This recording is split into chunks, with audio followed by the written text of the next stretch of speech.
Hello students, so now we will start our EVS subject class 5th. So open your EVS book, lesson number 1 on page number 7. Let's start. Lesson number 1 is shifting homes. Home means क्या होता है? घर. तो हमें घर जब हम shift करते हैं, इस चैप्टर में क्या बोल रहा है कि जब कोई लोग अपना घर शिफ्ट करते हैं तो उसके बारे में क्या क्या टॉपिक्स जो इसमें एक्सप्लेन किए हैं. There are many people who keep moving from one place to another. बहुत सारे ऐसे लोग होते हैं जो एक जगह से दूसरी जगह पर जाते हैं. This type of movement is known as migration. अब ये जो मूवमेंट है, मतलब एक जगह से रहने वाले लोग कहीं और जाके रहने लग जाते हैं, तो उसको बोलते हैं माइग्रेशन. क्या बोलेंगे? माइग्रेशन. इस वर्ड को माइग्रेशन पढ़ा जाता है. इसका मीनिंग ये होता है जब कोई व्यक्ति अपना घर चेंज करता है, एक जगह से दूसरी जगह जाकर रहने लगता है, इसको हम बोलते हैं migration. People move from one place to another not only if they have transferable job. अब मैक्सिमम हम लोगों ने सुना है कि यदि किसी की जॉब जो है ट्रांसफ़र हो जाता है, यदि मुंबई से वो भोपाल चले गए हैं या इंदौर आ गए हैं तो उनका ट्रांसफ़र हो गया, इसलिए अपना घर शिफ्ट करते हैं. लेकिन लोग जो है एक जगह से दूसरी जगह शिफ्ट होते हैं इसलिए नहीं कि सिर्फ उनकी जॉब ट्रांसफ़र हो जाती है, बाकी दूसरे कारण भी रहते हैं घर शिफ्ट करने के, जैसे कि हम पढ़ेंगे आगे. There are many other reasons for migration. Migration के बहुत सारे अलग कारण भी होते हैं. Some people move to their own homes. कुछ लोग क्या है अपना खुद का घर खरीद के, मतलब पहले वो किराए से रह रहे होते हैं, ऑफिस का खुद का घर खरीद के रहने लग जाते हैं, या वो कहीं बाहर रह रहे हैं तो खुद अपने गांव में जाके रहने लग जाते हैं. तो एक कारण तो ये हो गया. सेकंड है सम टू अ बेटर नेबरहुड. कुछ लोग क्या कहते हैं कि अपने पड़ोसी के खराब रहते हैं तो कुछ अच्छे जहाँ पे अच्छे लोग रहते हैं, अच्छी सोसाइटी है, वहाँ पे जाकर रहने लग जाते हैं. दूसरा कारण ये भी हो सकता है. And some for less expensive homes. और कुछ लोग क्या है जहाँ पर महंगाई कम हो, महंगे घर कम हो और जहाँ पे सस्ता जीवन यापन हो, तो वो इसलिए भी अपना घर चेंज करते हैं. तो माइग्रेशन के बहुत सारे कारण हो सकते हैं.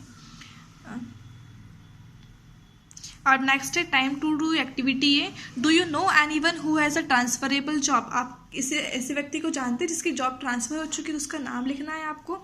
यस यदि आप हाँ तो यस लिख देना, तो नहीं तो नो लिख देना. यदि आप जानते हैं तो उसका नाम यहाँ पे मेंशन कर सकते हैं ब्रैकेट में. यदि नहीं तो फिर कोई ज़रूरत नहीं है. Do you like moving to new cities frequently. Frequently means क्या होता है? बहुत जल्दी या बार बार. तो क्या आपको नई सिटीज़ में जाकर शिफ्ट होना पसंद है? हाँ या ना में आपको जवाब देना है. People who leave their own country or region to settle in another country are called emigrants. इसको हम क्या पढ़ेंगे? एमिग्रेंट्स. अब एमिग्रेंट्स क्या होते हैं? ऐसे लोग जो अपने खुद का देश या खुद का एरिया छोड़कर किसी और एरिया में जाकर रहने लग जाते हैं, उसको बोलते हैं एमिग्रेंट्स. सपोज यदि मैं रह रही हूँ अभी देवास में और यदि मैं शिफ्ट हो रही हूँ भोपाल या शिफ्ट हो रही हूँ अमेरिका, तो मैं क्या कहलाऊँगी? एमिग्रेंट्स कहलाऊँगी कि मैं अपनी कंट्री छोड़कर कि कहीं और शिफ्ट हो रही हूँ, तो मैं एमिग्रेंट्स कहलाऊंगी. नेक्स्ट है those who come into a country of which they are not a native usually for permanent residence are called immigrants. अब ये था एमिग्रेंट्स और ये है इमिग्रेंट्स. तो ऐसे व्यक्ति जो कि किसी कंट्री में जाके शिफ्ट हो गए हैं जहाँ की वो रहवासी नहीं है, नेटिव मतलब वहाँ के रहने वाले नहीं हैं, यूजुअली किस लिए? परमानेंट रहने के लिए वहाँ पे, उसको हम बोलेंगे इमिग्रेंट्स. अब देखिए कि मैं इंडिया से अमेरिका गई हूँ, तो मैं इंडिया के लोगों के लिए एमिग्रेंट्स होंगी कि मैं यहाँ से जा चुकी हूँ, और अमेरिका में मैं रहने लग गई हूँ तो अमेरिका वालों के लिए मैं इमिग्रेंट्स कहलाऊँगी कि मैं अमेरिका की रहने वाली नहीं हूँ लेकिन अमेरिका में रहने लग गई हूँ, शिफ्ट हो गई हूँ. नेक्स्ट है displacement. Sometimes people are force to leave their own country. कभी कभी लोगों को अपनी कंट्री छोड़ना पड़ती है. उनकी यदि जॉब है, जॉब कर रहे हैं तो उन्हें अपनी कंट्री छोड़ना पड़ेगी. यदि महंगाई है वहाँ पे और कहीं और सस्ता जीवन यापन है तो उन्हें घर छोड़ना पड़ेगा. तो बहुत सारे कारण हो सकते हैं घर छोड़ने के. Such people are called refugees. अब यदि उन्हें अपनी खुद का देश छोड़ना पड़ रहा है किसी कारणवश, तो कहलाएंगे वो रेफ्यूजीज. रेफ्यूजीज ऐसे व्यक्ति रहते हैं जिन्हें अपनी खुद की कंट्री छोड़ना पड़ती है. There are some natural disasters like earthquake, flood, cyclone और extreme poverty which make many people homeless. यहाँ पे बहुत सारे नेचुरल डिजास्टर मीन्स के होते हैं विनाश या फिर बहुत ज़्यादा नुकसान हो जाना, डिजास्टर आपदाएं डिजास्टर मीन्स क्या होता है, आपदाएं, और नेचुरल मतलब प्राकृतिक, तो प्राकृतिक आपदाएं जैसे कि क्या होता है, अर्थक्वेक, ये कहीं पे अर्थक्वेक आ गया है, कहीं पे बाढ़ आ गई है, या साइक्लोन आ गया है, या फिर बहुत ज़्यादा गरीबी है। अर्थक्वेक मीन्स होता है भूकंप, तो कहीं भूकंप आ जाए या बाढ़ आ जाए या सूखा पड़ जाए या बहुत ज़्यादा गरीबी होती है वहाँ पर, तो लोगों को अपना घर शिफ्ट करना पड़ता है, वो लोग बेघर हो जाते हैं। यदि बाढ़ आई है तो सबके घर बह गए हैं, तो वो लोग बेघर हो गए हैं। Such people move to new places to find shelters, और वो लोग क्या करते हैं, नई नई जगह पे जाके रहने लग जाते हैं शेल्टर पाने के लिए, मतलब रहने के लिए। This is called displacement. इसका मतलब क्या होता है, इसको हम क्या बोलेंगे, डिस्प्लेसमेंट। तो डिस्प्लेसमेंट का मीनिंग होता है जब कोई व्यक्ति गरीबी से परेशान होकर या कोई और परेशानी आ जाए तो उसे अपना घर चेंज करना पड़े, इसको बोलेंगे हम displacement. How do displacement affect people, अब वो जब घर चेंज करते हैं तो लोगों पर क्या प्रभाव पड़ता है, हम ये पढ़ेंगे। इन 1947 India was divided into 2 countries. अब 1947 में क्या हुआ था, हमारा देश आज़ाद हुआ था, तो 1947 में इंडिया को 2 पार्ट में, 2 कंट्री में डिवाइड कर दिया था। पहले इंडिया और पाकिस्तान, पहले पाकिस्तान वाला जो एरिया है वो इंडिया में ही इंक्लूड था, लेकिन आज़ादी के बाद इंडिया और पाकिस्तान 2 अलग अलग देश बना दिए गए थे। Many people migrated from Pakistan to settle in India, बहुत सारे लोग जो है पाकिस्तान के जो रहने वाले थे वो इंडिया में सेटल हो गए थे। Similarly people migrated from India to Pakistan, उसी तरह से इंडिया में रहने वाले भी पाकिस्तान जा चुके थे।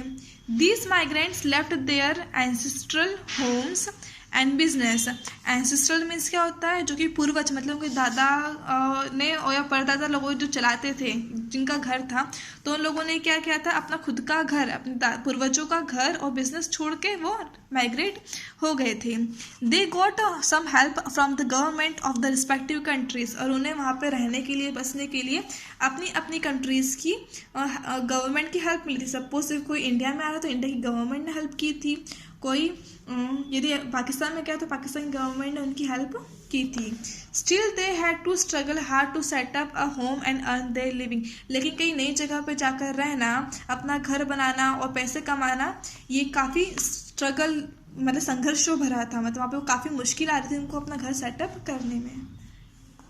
नेक्स्ट है फैमिली रिलेशनशिप। आप फैमिली में आपस में जो रिश्ते होते हैं वो यहाँ पे समझेंगे इस टॉपिक में। A family tree is a diagram that shows the relationship among the different members of family. अब फैमिली ट्री क्या होता है, फैमिली ट्री एक डायग्राम होता है जिससे कि हम क्या करते हैं, फैमिली के जो अलग अलग मेंबर्स है, जो अलग अलग सदस्य हैं, उनके आपस में रिलेशनशिप को एक्सप्लेन करते हैं, समझते हैं। जैसे कि ये देखिए यहाँ पे फैमिली चार्ट बना हुआ है, क्या है, Mr Sharma late Mrs Sharma. Mr Sharma means दादाजी हो गए ये, और लेट मिसेस शर्मा, लेट लगाया है, मतलब लेट हम किसका के लगाते हैं, जिसकी मृत्यु हो जाती है, तो मतलब इनकी मिसेस शर्मा की डेथ हो गई है। अब देखिए ये दोनों हैं। अब नेक्स्ट क्या है, नेक्स्ट ये फर्स्ट जनरेशन है। अब इनके बच्चे आएंगे। अब जैसे कि इनके बच्चे क्या है, और देखिए इनके बताए हैं यहाँ पे, राहुल कौन है, इनका बेटा है, और रिया डॉटर इन लॉ। राहुल मतलब इन दोनों की शादी हुई है आपस में, एरो लगाया है, मैरिड मतलब राहुल की शादी हुई है रिया से, तो ये राहुल इनका बेटा है और रिया इनकी बहू है। नेक्स्ट बेटा कौन है इनका, रोहन है, रोहन सन है, और रोहन की शादी हुई है सीमा से, तो ये इनकी बहू है। नेक्स्ट है शालिनी, तो शालिनी कौन है, इनकी बेटी है, जिनकी शादी हुई है प्रताप से, जो कि इनका दामाद है। तो ये फर्स्ट जनरेशन थी। अब इनके बच्चे क्या हो गए, ये सेकेंड जनरेशन हो गए। अब उसी तरह से देखिए राहुल का बेटा कौन है, नीतीश है, नीतीश की शादी हुई है अंजू से, जो कि राहुल की बहू है। और नेक्स्ट देखिए रोहन और सीमा, ये जो दूसरा बेटा था, इनका एक खुद का एक ही बेटा है समृत, जिसकी शादी नहीं हुई है, तो उससे समृत बेटा हुआ। नेक्स्ट है शालिनी। अब शालिनी की एक बेटी है नूपुर, उसका हस्बैंड कौन है, समीर, तो ये क्या हुआ, इसका दामाद हुआ। तो ये क्या हुई, इसकी सेकंड जनरेशन हुई, और ये सेकंड जनरेशन थी। अब उनके बच्चे हुए तो ये थर्ड जनरेशन में आ गए। अब नेक्स्ट देखिए नूपुर और समीर, ये जो किसके बेटे थे, बेटी थी शालिनी की जो बेटी थी, उनके 2 बच्चे ही, रितिका और वरुण, ये हो गई फोर्थ जनरेशन। और नीतीश अंजू की बेटी है रिमी। तो देखिए हमने इस डायग्राम में देखा कि पहले एक जनरेशन थी मिस्टर मिसेस शर्मा की, इनके 3 बच्चे थे, तो ये सेकेंड जनरेशन हुई। अब उनके बच्चों के जो बच्चे हुए वो थर्ड जनरेशन, और फिर जो इनके आए बच्चे वो क्या कहलाएंगे, फोर्थ जनरेशन। तो क्या होता है, जनरेशन आगे बढ़ती जाती है। इसमें हम देख पढ़ेंगे the oldest member is 95 years old. अब ओल्डेस्ट मेंबर क्या है, 95 मतलब 95 ईयर्स का है, उसकी एज क्या है 95 ईयर्स है, वो है Mr Sharma. He was a principal of a medical college, वो कौन है, मेडिकल कॉलेज के प्रिंसिपल थे। His wife Mrs Sharma is no more, उनकी वाइफ मिसेस शर्मा अब नहीं है, मतलब उनकी डेथ हो चुकी। तो हमने क्या देखा था, ऊपर लेट लगाया था, मतलब उनकी डेथ हो चुकी थी। The youngest member is Rimi, अब सबसे छोटा सदस्य कौन है, यहाँ पे क्या है, रिमी बताया है। शी इज़ 5 ईयर्स ओल्ड, वो 5 साल की है, तो ये लास्ट जनरेशन बताई थी इसमें। और नेक्स्ट है Mr Sharma is the first generation of the family, हमने देखा था मिस्टर शर्मा कौन है, यहाँ पे फर्स्ट जनरेशन में आए हैं। He has 2 sons and 1 daughter, उनके 2 बेटे और 1 बेटी है। दे रिप्रेजेंट सेकेंड जनरेशन, तो वो क्या बता रहे हैं यहाँ पे, सेकेंड जनरेशन बता रहे हैं। Mr Sharma's grandchildren and their spouses represent the third generation of a family. अब मिस्टर शर्मा के जो देखिए इनके बच्चे और फिर क्या हुए इनके मिस्टर शर्मा के पोता पोती हुए हैं, तो ये क्या कर रहे हैं, थर्ड जनरेशन डिनोट कर रहे हैं। और फिर Rimi, Ritika, Varun are Mrs Sharma's great grandchildren, वो क्या है उनकी पर पोते या पर नवासे हैं। नेक्स्ट है सॉरी उनको पर पोते पर नवासे नहीं बोलेंगे, उनके क्या है, उनके बच्चों के, उनके पोतों या पोता पोती के बच्चे वो हैं। Members of mister Sharma's family live in different places, mister Sharma की जो फैमिली के जो मेंबर्स हैं वो अलग अलग जगह रहते हैं। His elder son migrated to Mumbai a long time ago, उनका जो बड़ा बेटा है वो मुंबई जा चुका था बहुत समय पहले। He is working in government hospital, वो गवर्नमेंट हॉस्पिटल में काम करता था। His wife is also a doctor in the same hospital, उसकी वाइफ भी डॉक्टर थी उसी हॉस्पिटल में। The other son lives in Hyderabad with his family, दूसरा बेटा हैदराबाद में रहता है अपनी फैमिली के साथ। Mister Sharma's daughter and her husband have transferable job, और मिस्टर शर्मा की बेटी और उनके जवाई मतलब उसका हस्बैंड क्या हुआ, उनका दामाद हुआ, तो उनके दामाद की जॉब जो ट्रांसफरेबल है, मतलब ट्रांसफ़र उनका होते रहता है। They have lived in many places and are in Delhi at the moment, वो क्या अलग अलग जगह पर रह चुके हैं और प्रेजेंटली वो रहते हैं दिल्ली में। नेक्स्ट है मूवमेंट। अब मूवमेंट मीन्स क्या होता है, एक जगह से दूसरी जगह पर जाना। Movement from one place to another is accompanied by a change in lifestyle and adjustment to a new environment. अब मूवमेंट मीन्स जब हम एक जगह से दूसरी जगह पर जाते हैं तो सिर्फ हम जाकर रहने नहीं लग जाते, हमारे लाइफस्टाइल में चेंज आता है, क्योंकि वहाँ के लोगों का भी रहने का तरीका चेंज होगा, तो हमें उनका तरीका अपनाना होगा। यदि सपोज हम रहते हैं मध्य प्रदेश में और यदि हम जा रहे हैं गुजरात में, तो हमें गुजरात की जो लैंग्वेज है वो लैंग्वेज अलग है, तो वहाँ हमें उनकी लैंग्वेज सीखना पड़ेगी। उनका कपड़े पहनने का तरीका अलग है, तो हमें वो अपनाना पड़ेगा। उनका खाना खाने का तरीका, खाना जो है वो भी अलग है, तो हमें वो सब अपनाना पड़ेगा। तो हमें नए इन्वायरमेंट में, वहाँ का पर्यावरण एनवायरनमेंट जो है काफ़ी नया होगा, तो हमें उसमें एडजस्टमेंट करना होगा। हमारी शेड्यूल छोड़कर हमें वहाँ का शेड्यूल अपनाना होगा, वहाँ की लाइफस्टाइल अपनाना होगी। The moving of families can lead to a lot of changes in family values, ideas and tradition. जब कोई पूरी फैमिली मूव होती किसी नई जगह पे, तो उनके अपने जो मूल्य विचार है, उनके जो आइडियाज़, उनके ट्रेडिशन है, सभी में बदलाव आता है। Family values, life is another name of up and down. अब फैमिली वैल्यूज़ के बारे में एक्सप्लेन करा है इस टॉपिक में। Life is another name of up and down, ज़िंदगी का दूसरा नाम क्या है, हमारा ज़िंदगी में क्या होता है, उतार चढ़ाव। अप एंड डाउन मतलब क्या होता है, यहाँ पे उतार चढ़ाव ज़िंदगी में आते रहते, कभी हमारी लाइफ में खुशियाँ आती हैं तो कभी क्या है, गम आते हैं। All of us learn new things through out our life, हम सभी जो है नई नई चीज़ें सीखते हैं पूरी हमारी ज़िंदगी में। And the learning phase never ends, और जो हमारा सीखने का जो समय है वो कभी ख़त्म नहीं होता है, हम रोज़ाना कुछ ना कुछ नई चीज़ें सीखते हैं ज़िंदगी में। Our family is our first school, हमारी फैमिली क्या होती है, हमारा पहला स्कूल होता है। यदि जब हम जन्म लेते हैं तो हमें बोलना, हमें खाना खाना, कपड़े पहनना, चलना कौन सिखाता है, हमारे पेरेंट्स सिखाते हैं। तो हमारा फर्स्ट स्कूल क्या होता है, हमारी फैमिली होती है।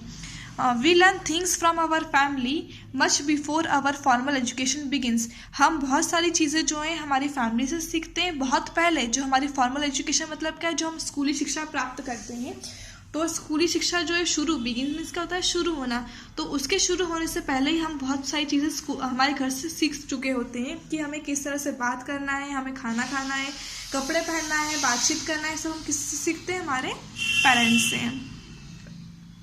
With the changing times, many custom traditions have changed. जैसे समय चेंज होता है तो हमारे कस्टम, हमारी जो रीति रिवाजें, जो परंपराएं, वो सब चेंज होती रहती हैं। Earlier women were only seen in the role of homemakers. यदि हम पहले की बात करें, अर्लियर मीन्स क्या, पहले के ज़माने की यदि हम बात करें पहले की, तो जो औरतें हैं वो सिर्फ होम मेकर्स मतलब घर के ही काम करती थी। Today women are managing work outside the home too. आज क्या है, जो औरतें हैं वो घर का काम करने के साथ साथ बाहर के काम भी करती हैं। Men take an active part in various household activities so that women do not have to do all the work at home. अब जब लेडीज़ जो है वो बाहर भी काम कर रही हैं, जॉब भी कर रही है, घर का भी काम कर रही हैं, तो जो मैन है वो क्या करता है, वो भी घर के काम में अपनी वाइफ की हेल्प करता है, जिससे कि उसकी वाइफ को अकेले घर पे काम ना करना पड़े। We also help ours parents with various household jobs. हम जो है वो हम भी हमारे पेरेंट्स की बहुत हेल्प करते हैं, घर के कामों में जो हम कर सकते हैं उन कामों में हम हेल्प करते हैं। We are respectful towards the elders. हमें क्या होना चाहिए, हमारे बड़ों, एल्डर्स में होता है बड़े, तो हमें हमारे बड़ों के प्रति रिस्पेक्टफुल मतलब आदर सम्मान हमें करना चाहिए उनका।